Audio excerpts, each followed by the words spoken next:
قصة الشيخ عبد الرحمن السديس مع والدته موضي رحمها الله. طبعا كثرت الاشاعات حول هذه القصة، لكن راح اقول لكم القصة الحقيقية. اولا صلوا على الحبيب عليه الصلاة والسلام وركزوا معايا. والله العظيم الله شاهد اني احب هذا الشيخ والشيخ صالح الفوزان وجميع المسلمين. لو كتب في القدر اني اقدر اضيف عمري لاحد بعد والدي اضفت لهم فوق عمرهم عمري. الشيخ عبد الرحمن السديس يوم من الايام وهو طفل اخذته امه موضي رحمها الله لزيارة احدى قريباتها، ففعلا راحوا. تعرفوا شقاوة وازعاج الاطفال انزعج شوية، فجاء وقت الصلاة فقالت موضي رحمه الله ام الشيخ عبد الرحمن السديس هيا قوموا وروحوا اذنوا صلوا في المسجد.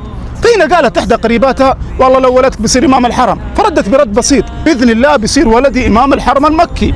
فما حسب حساب لهذا الحدث البسيط. فمرت الايام وكبر الشيخ وصل عمره 12 سنه وحفظ القران كامل على يد الشيخ عبد الرحمن ال فريار رحمه الله. فما توقف شيخنا ووالدنا عبد الرحمن السديس، كان عنده طموح انه يخدم دينه ووطنه ومجتمعه.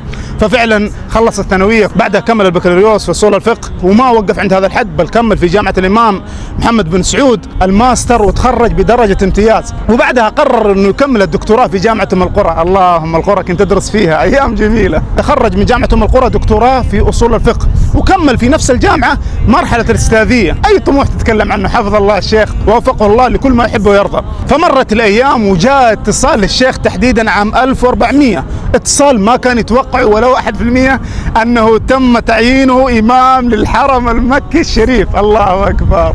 حتى شيخ ممكن هذه اعظم اتصال بل اعظم فرحه جاته في الحياه. ففعلا كانت اول صلاه له في الحرم المكي الشريف، هذا المكان اللي هو مهبط الوحي والرساله وارض النور، يعني المكان اللي نزل فيه الوحي، اعظم بقعه عند المسلمين.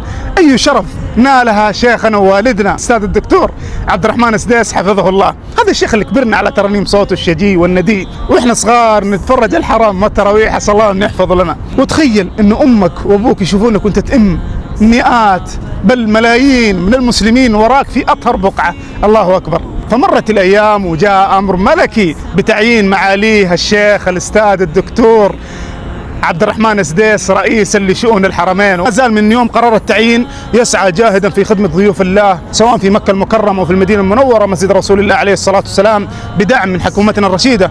حفظ الله وحفظ الله جميع المسلمين. واخيرا نحبكم في الله، صلوا على رسول الله عليه الصلاه والسلام.